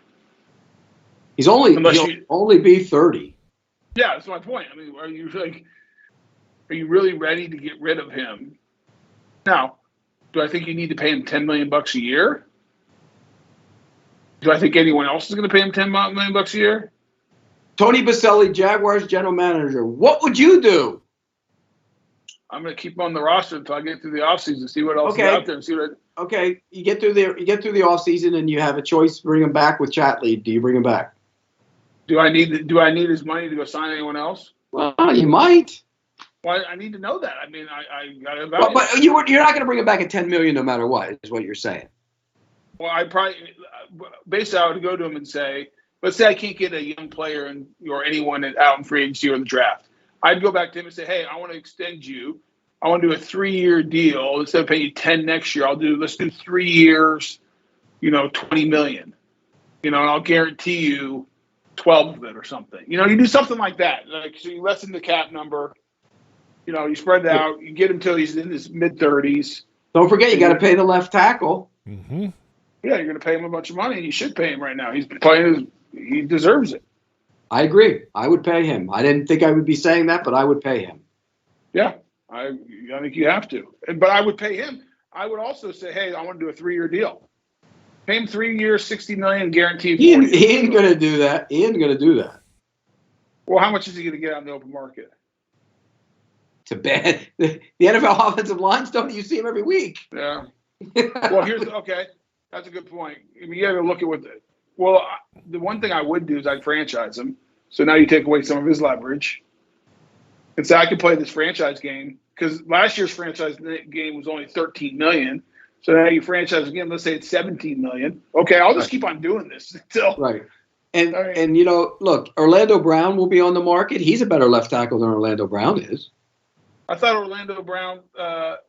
No, he's got one more year. They didn't sign his extension. He didn't sign him to an extension. Oh, the Chiefs didn't?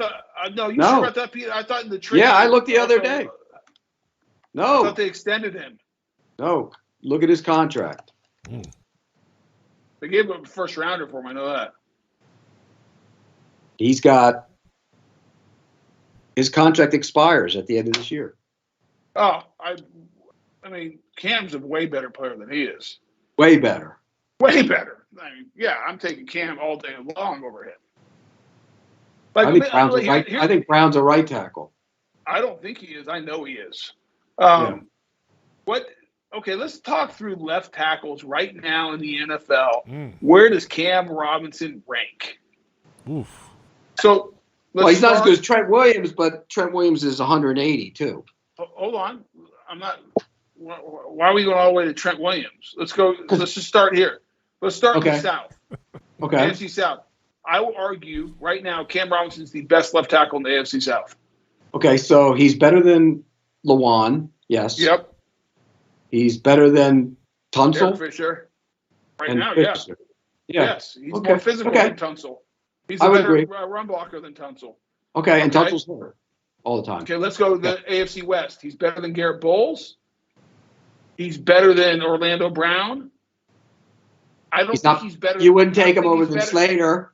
No, although Slater's play has decreased a little bit the last couple of weeks. I still like Slater. Okay, I'll say this: it's a coin toss between Slater and him. I mean, but I would probably take Slater just because he's younger and cheaper. He's younger and cheaper, so I take him. Okay, and then you get to the Raiders.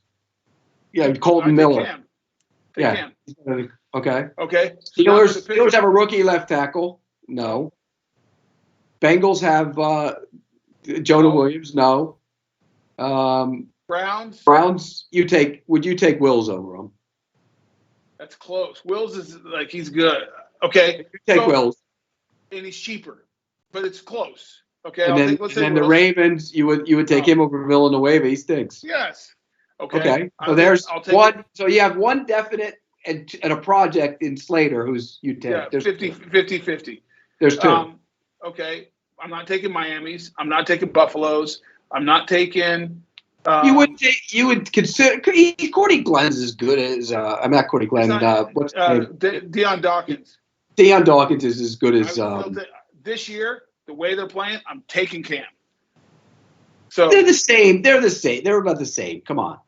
Okay, I'm putting Slater ahead. I'm putting Dawkins behind. I'll get to my point here in a second. Yeah. Buffalo, no. Patriots, no. And the Jets. And the Jets. Becton when he's there. No, I'm taking Becton's not consistent. Go watch him, Pete. No, but he's also played a year and not even a full year of games. I'm taking Cam. My point is, Cam is he's the second or third best left tackle in the AFC. Go to the NFC now. I'm making a point. He might be the second or third best left tackle in the AFC. Yeah. But by the way, where'd JP go? I'm right here. I'm still listening. Okay, because we're getting into the conversation. I'm enjoying this. JP. Now, okay, so 2 or 3. Let's go to the NFC. Okay, NFC. He's better than the Giants. He's better than the who has a second-year player, so that kid's going to be good. It doesn't matter. You don't know that. I'm just saying he's better. He's better than the Eagles. He's better than the Washington football team. Yes. And he's better than better than Dallas. He's not better than Dallas. Okay, fine. I'll give Tyron, but Tyron Smith has been hurt up. But okay, I'm fine. Okay, let's go to the South now.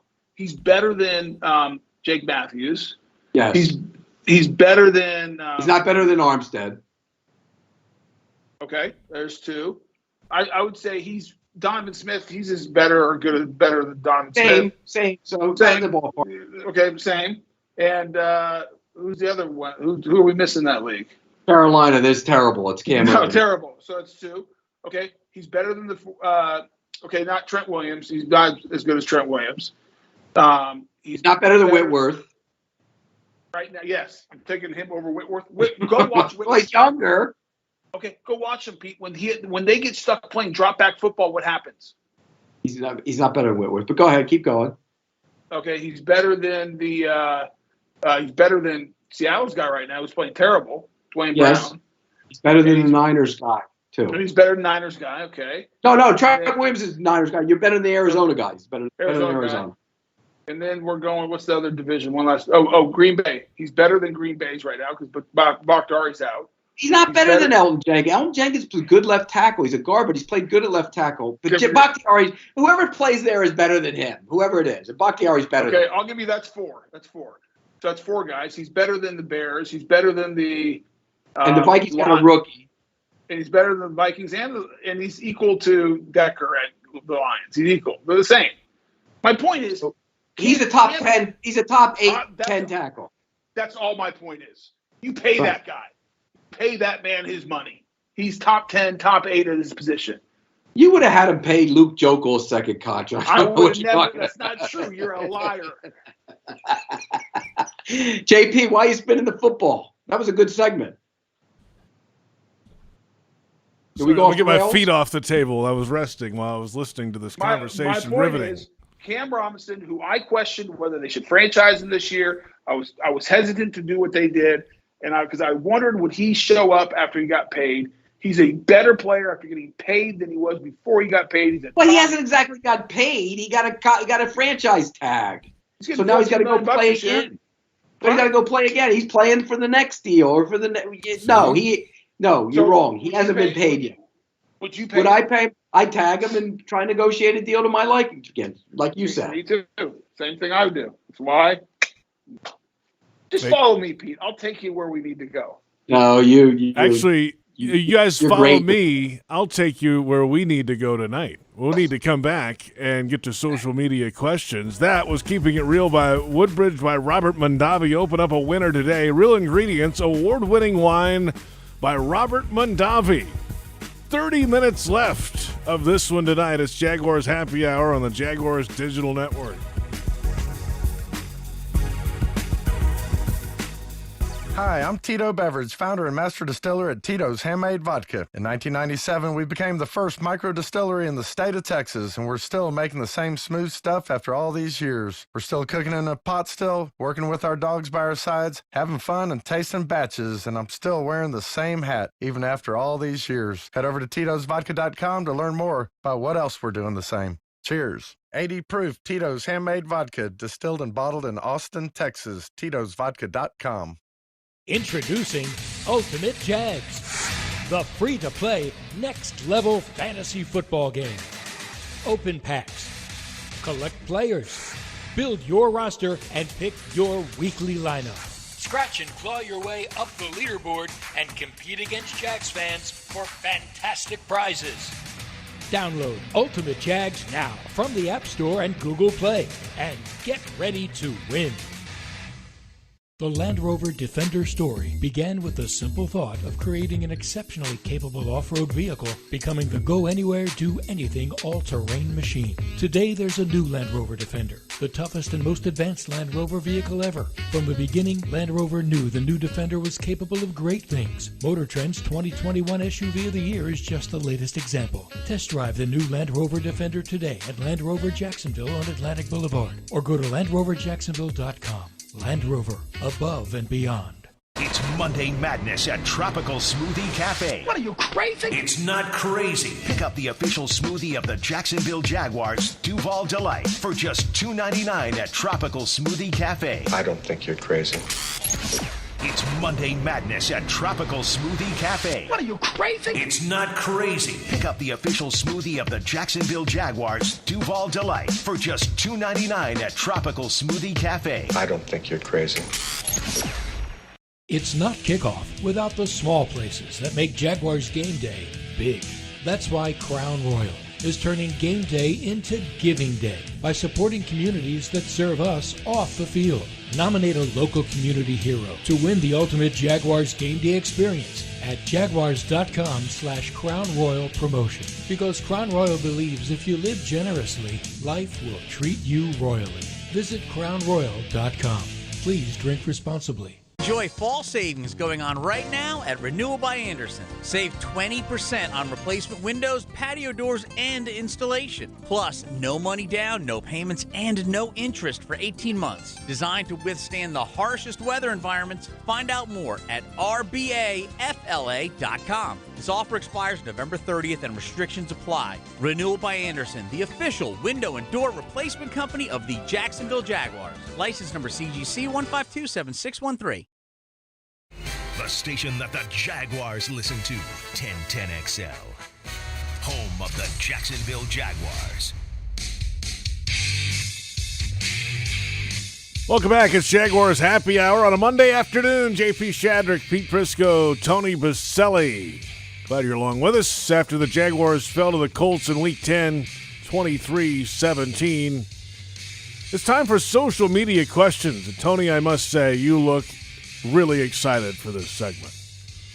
I'm ready. He loves it. Okay. He loves it, JP. I know he does.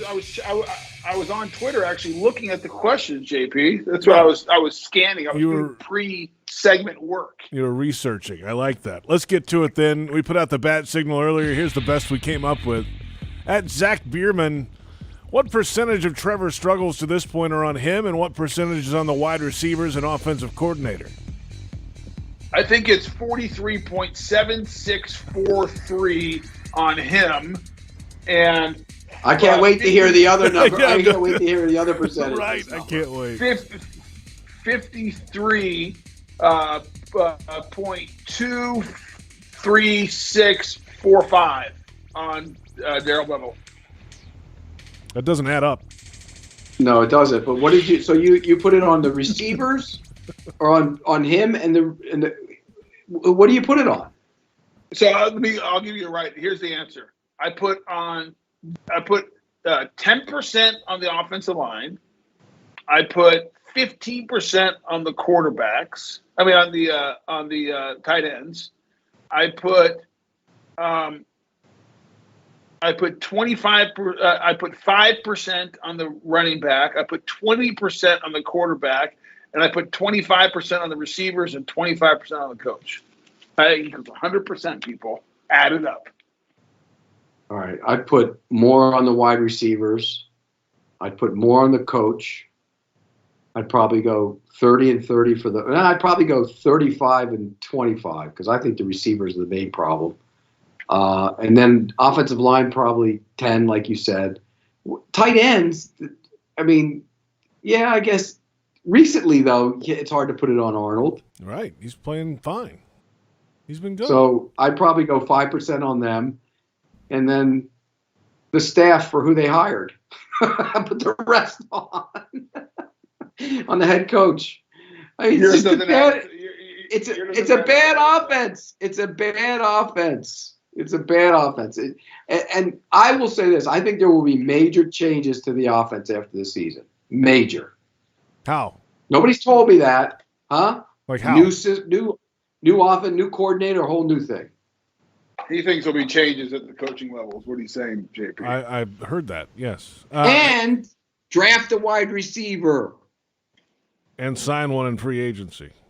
No, there isn't anything in free agency worth a damn. Still going to sign. You're not getting Devontae Adams. All right, Would draft you trade 2. 2 first-rounders for Devontae Adams? No.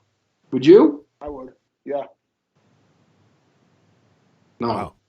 Wow. By the way, your first Why? 2 numbers. Oh, yeah. Why? Why, Pete? 2? I might trade 1 and something else. Okay, let me ask you a question.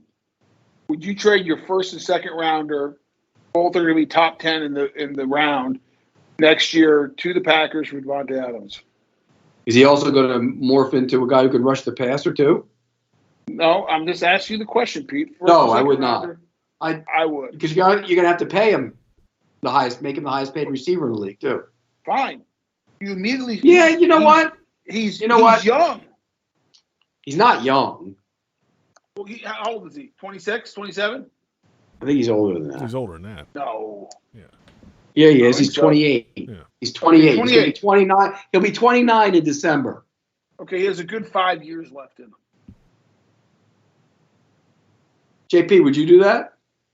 1 first round pick or 2? Or would you draft it? Would you rather have Devontae Adams or draft a guy like Garrett Wilson in the first round and come back and get another one in the second round? I'll tell you what, Garrett Wilson looked pretty damn good last Saturday. Wilson? From Ohio State. Ohio State kid, number 5.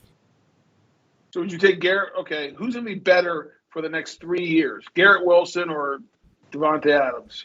Devontae Adams, but you also don't have anybody else. If you get another one in the second round, you get 2. So they need more than 1.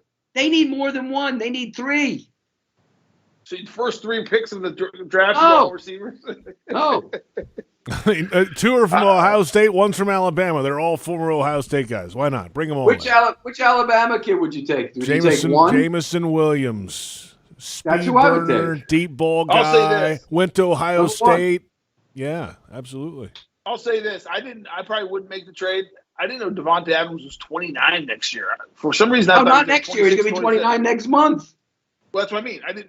Next season he'll be 29 years old. Yeah. I wouldn't make that trade. That's old. That's getting up there. So I would yeah. You draft a wide receiver though. Who's the best young wide receiver? What do you mean? Like Justin Jefferson or Jamar Chase? Yeah. Oh. Would you call Minnesota and say we'll give you a first and a second for Justin Jefferson? Yes. They wouldn't do it, would they? They wouldn't do it. No, of course not. Would you give 2 first rounders for Justin Jefferson? I think about it. That quarterback needs that. Wow. By the way, it used to be you didn't need that guy. You need that guy now. Because here's the thing, Pete. Let me ask you a question. Who won the Jalen Ramsey trade? The Rams did. Yeah, we got the 2 players we got were C.J. Henderson and what's his name? The 45. Is it C.J. Henderson or was it Chason? No, Chason and C.J. Henderson. Both of we them. got those are the 2 first ones rounders. we got. Yeah. Oh no, I'm sorry, different year. So we got it was who's the year before we got? It was Chason and who's the year before we picked? It was this year. It was a running back. It was ETN. Yeah, ETN. So ETN and Chason. Yeah. Sorry. Yeah. ETN and Chason. Who won? The Rams did. Who would you go sign Chris Godwin? Is Chris Godwin a number 1, Pete? That's a good question. That's what I mean. He's going to be here's who the receiver's going to be on the market. Devontae Adams. If you could get him as a free agent, but he won't come here. You get Allen Robinson, no. Yeah. Chris Godwin. How fast is Chris Godwin? He's not a burner. He's pretty good, though. He is pretty good. And how much should they pay him? They get some speed. They can bring back here. They can really upgrade the receiving core. They can bring back Allen Robinson and Keelan Cole. Oh my gosh! Oh my god! Kidding me? They're both unrestricted. A homecoming. My brain hurts doing that. A homecoming. I would take a long look at Chris Godwin. How about this? How about going and get a young guy in the first round and Chris Godwin? Because everything I hear about Chris Godwin is he's a pro. He's a great kid. So you get Godwin and you draft Garrett Wilson. All of a sudden, your receivers because anybody. Then you can fit the third one in whoever it is. That's right. And your Keelan Cole is your third. Will DJ Chark come back on a 1-year deal? I don't have a choice, Pete. Yeah, I mean anywhere is. There you go. Right. There you go. Bring him back. Oh, let's move along. By the way, maybe they have a cornerback they can convert to wide receiver to start. By the way, Tony, the first two numbers of the percentages you threw out add up to 97.00075. So that's not 100. Dang it. Well, the other 2.00054 I give to the tight ends. Okay, let's move along.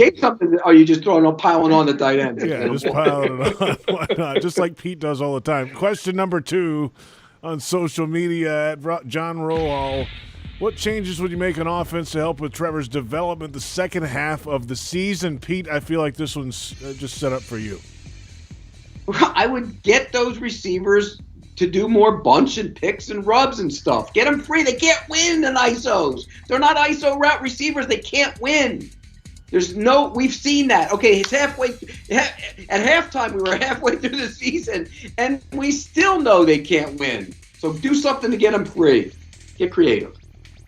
I'm so tired of hearing Pete talk about bunch, rubs, picks, and everything else. Do it just so Pete shuts up. How about that? Yeah, that'd be nice. But even you admit you're hearing it more and more in that town too, and people around the league say the same thing. They're very predictable. People around town are saying that Pete's talking about it too much. I don't know. That's people true. Are saying, Tony. I hear that a lot, Tony. I don't know. And I get it on Twitter how smart I am because they all agree with me. Pete, that's not what I get. I hear hey, has Pete gained weight and he's not very smart. That's what I get. Those are the two I get. No, one of the two is accurate. I said just like you, 360. No. I get a lot. Does Pete have a little turkey? What's that thing? Turkey neck going? Little beard. All I know is it's moving. It's moving. All I know is 3 weeks ago you told me you were on a diet. I am. I'm starting Monday. No, 3 weeks ago you said you were on a diet and that was it. It was over with. Okay. It was done with. I got a challenge for you. No, I'm done. It's fat ball season. I got no challenges during fat ball season. Who can lose the most weight between now and Super Bowl Sunday? No. Let's do this. Why?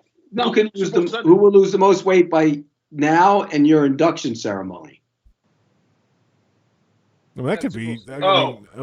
I mean, when's that going to be? That could be like 30 years, Pete.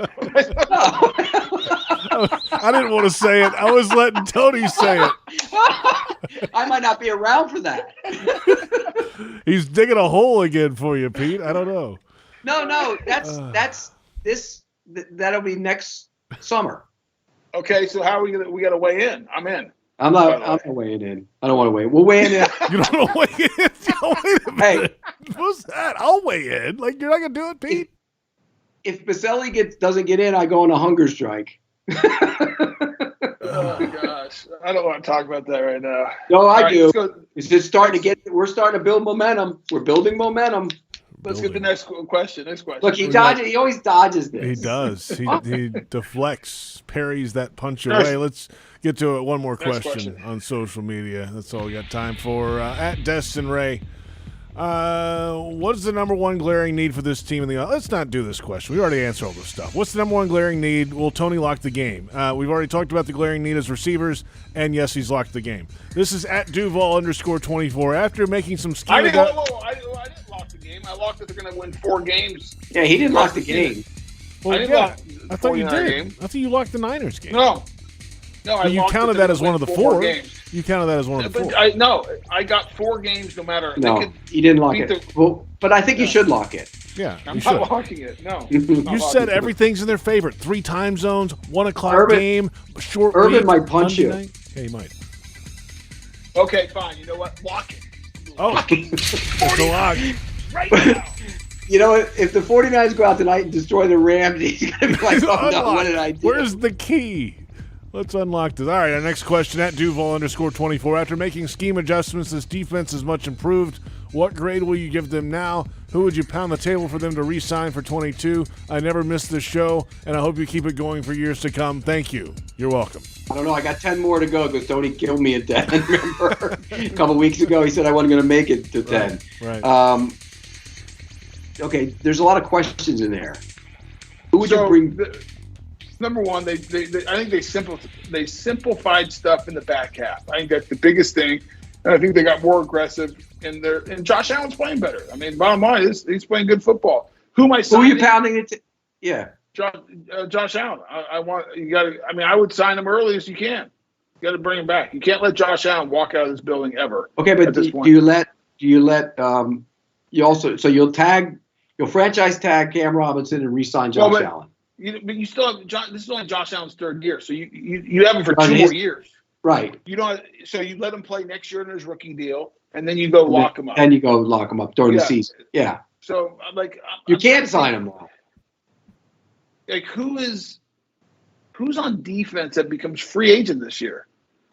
I'm not Taven can go. I mean, it's great. He's playing better football, but I'm not going to pound the table for Taven. No, but if you got him on a veteran minimum deal or something with some incentives, I'll take him. I'll take him. Who on defense? Well, nobody. Who's free? Yeah, nobody. there's not many. Nobody. You don't have to pound the table for anybody. They're all back.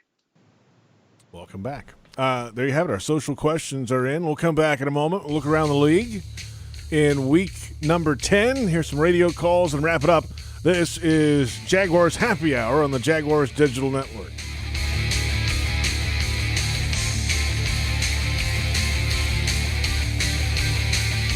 Hi, I'm Tito Beverage, founder and master distiller at Tito's Handmade Vodka. In 1997, we became the first micro distillery in the state of Texas, and we're still making the same smooth stuff after all these years. We're still cooking in a pot still, working with our dogs by our sides, having fun and tasting batches, and I'm still wearing the same hat, even after all these years. Head over to Tito'sVodka.com to learn more about what else we're doing the same. Cheers. 80 proof Tito's Handmade Vodka, distilled and bottled in Austin, Texas. Tito'sVodka.com. Jags fans, did you know you can ride your bike to every Jaguars home game at TIAA Bank Field and Valley Park it for free? That's right. Stop by our bicycle check-in tent sponsored by Alert Today Florida near Gate 1 at TIAA Bank Field. An on-duty ZenCog bike professional will park your bike and ensure it's secure during the game. When the game is over, return your claim ticket to pick up your bike. For cycling safety tips, visit alerttodayflorida.com. Remember, Alert Today, alive tomorrow, because safety doesn't happen by accident. You know what you expect at an airport hotel. A bed, a shuttle that's never on time, and if you're lucky, a day-old Danish on your way out the door. But at the Crowne Plaza Jacksonville Airport, you get a renovated lobby, restaurant, and bar, and 10,000 square feet of luxurious space for memorable family and business events. So stop by, stay a while, and expect to be surprised. Crowne Plaza Jacksonville Airport. Book online or call 1-877-2-CROWN. That's 1-877-227-6963. At VyStar Credit Union, you inspire us to deliver on our promise, to do good for our members and our communities. That's why we offer more banking options, like better rates and no hidden fees. We also give back, donating several $1 million to hundreds of nonprofits each year. Better financial lives, stronger communities. VyStar Credit Union. Do good. Bank better. Visit vystarcu.org/join. Insured by NCUA. Your family isn't like anyone else's. Your home shouldn't be either. At Dreamfinders Homes, you can build the home of your dreams in one of their 30-plus communities in Northeast Florida. Choose from luxury single-family homes or maintenance-free townhomes from the 200s. Dreamfinders specializes in homes built to fit your lifestyle. To find out more, call 904-738-0165 or visit dreamfindershomes.com. Jaguars fans are gearing up and saving big at Fanatics.com. The world's largest collection of officially licensed fan gear from all the leagues, teams, and Jaguars players you love. Shop the most trusted brands, exclusive designs by Fanatics, and autographed collectibles from today's biggest stars. Join Fanatics Rewards today and earn fan cash on every purchase. Shop now and get today's special offer. Fanatics.com. Officially licensed everything. Mike Dempsey and Fat Tony. Jaguars Today. All Jaguars, all NFL, all the time. 10 to noon weekdays on 1010XL. Welcome back. It's Jaguars Happy Hour. After a Week 10 loss for the Jaguars, JP Shadrick, Pete Prisco, Tony Boselli. Pete, we were talking about receivers a moment ago, and the draft guys and all that. Think about Jamison Williams at Alabama. Couldn't get on the field at Ohio State. He played in the playoff last year, but that was it. I mean, he wasn't out there a whole lot. Those guys are so good at Ohio State. He wasn't exactly on the field all the time for Alabama early in the year either. No, he was. Yeah, he was. Absolutely. From day one. Absolutely. He had a 94-yarder in the first game. He didn't play as much as some of them other guys did, though. He had a 94-yard touchdown the first game. Are you really questioning JP, who knows all things Crimson Tide? He was on the field all day against Miami. What are you talking about? Question JP. JP. Yes. The other guy was the lead receiver when the season started. John Mechie was. I'm with you on that. But Williams was out there. It wasn't like he wasn't playing. He was playing. He was getting the ball, too. So, anyway, but he couldn't get on the field at Ohio State. That's how good those three guys are at Ohio State. That's my point. So, we'll see. And Ohio State might score 60 this week against Michigan State. They have the worst pass defense in football. Let's go. So question on the receivers in next year. I mean, let's assume if we win 6 games, we'll pick 10, 9, 10, 11. They're not winning 6 games, so they'll pick 6 or 7 or 8, something like that. Will any of those? I mean, will those top receivers be there? Yeah. Mm-hmm. Let's go. And you got to get a one who can run. You know that. Got to run. Got to be able to run. You don't want a slow guy? You're saying don't get a guy who can't run? Well, we've seen slow guys get picked in the first round, and they haven't worked out. Yeah, you can't do that. It's not ideal. Let's go around the National Football League, get to some calls. Let's start with the Dallas Cowboys hammering the Falcons. The Cowboys open the scoring. Prescott to Lamb, a 13-yarder. Brad Sham with the call on the Dallas Cowboys radio network in 105.3 The Fan in Dallas. Prescott in the gun, pointing, maybe changing something. One receiver split wide right, back to throw, looking left, throwing into the end zone for Lamb. On the left side of the end zone, leaping, caught it, touchdown Cowboys. That got them going. They didn't slow down at all, Pete. Yeah, that was the Falcons made a really weird decision. It was 7-3. And they had a 4th and 7, and they could have kicked a 49-yard field goal, I think it was, with a good kicker, and they went for it. Well, they got stopped. It was an incomplete pass, and on the very next play, or next drive, they went right down the field and made it 14-3. The game was over. These guys are out of control with this stuff sometimes now. What Cowboy team are we going to get? I mean, it's like, is it the team who played the Broncos and got just killed, or is it the team that killed the Falcons? Who are they? Well, we'll know a little bit this week. They play the Chiefs in Arrowhead this week. It's a great matchup. Find out. First one to 40 wins. Patriots over the Browns. Big 45-7. The Bills hammered the Jets 45-17. Yes. Stay there at JP. Stay at the Patriots. Watch out. Because here come the Patriots. They have a really good best coaching job. It's his best coaching job ever right now. He's a great coach. They got a rookie quarterback. They make it easy on the rookie quarterback too. By the way, they really do. Mac Jones, Jacksonville kid, smart, accurate, and they make it easy. By the way, Pete, it's not like he has a bunch of weapons running around at the receiver position that you're like, no, but they scheme him up. They know how to scheme him up. I'm just telling you. They're good. That's fun. That's exciting. I'm happy for Mac Jones. Lions and Steelers play to a 16-16 tie after overtime. Pat Freiermuth fumbled in the final seconds of overtime. Dan Miller had the call, courtesy of WXYTFM 97.1 The Ticket and the Detroit Lions radio network. Mason Rudolph leans in. He's got it. Throws the out pattern to Freiermuth. He loses the football. It's free on the ground. It is the Lions football. The Lions picked it up again. The second forced fumble in overtime, and they come out of there with it. The Lions have got the football with 8 seconds left, recovered by Trey Flowers. Might have been one of the ugliest overtimes ever, Pete. Well, I mean, people act like the Steelers would have won the game if he didn't fumble. They had to kick a long field goal. Even after that, it would have been a long one. I mean, there's no guarantee in that place. It's hard to kick in that place that they were going to make it. So. It was rainy and sloppy. That was gross. It was gross. It was a gross game, ugly game. It deserved the end of the tie. Titans over the Saints, 23-21. Washington over the Buccaneers. What happened to the Bucs, Pete, quickly? You know what's funny? Early in that game, Tommy was a little jumpy. When he starts getting jumpy, got pressure on the inside, he starts throwing balls all over the place. He didn't play well. They didn't play well. Hey, Pete, what happened to the Saints? You told me the Saints were going to beat the Titans. The Titans are the best team in all of football right now. Are they the best team in all of football? Yes. I picked the Titans to win that game, by the way. I just said the Saints would be close, and it was. So they lost by 2. Last week on this show, you said the Saints would win. I said they'd have a chance to win. I didn't lock anything like some. Let's move along. Panthers over the Cardinals. Cam Newton in the game in the first quarter and in the end zone. Nick Mixon on the Carolina Panthers radio network. 6'5", 245 pounds, 3-time Pro Bowler Cam Newton. McCaffrey swings out of the backfield wide to the right. Newton's going to run right. In the grass, breaks a tackle. McCaffrey, Newton, everybody celebrating. Touchdown right side. First play, a touchdown. Cam Newton. He's got his helmet off, and he's pumped. Oh, my gosh. Yeah, well, he's yelling with his helmet off after the touchdown. He's back, Pete. Yeah, I like that. I'm back. And you know what? He's starting this week. He's their starting quarterback.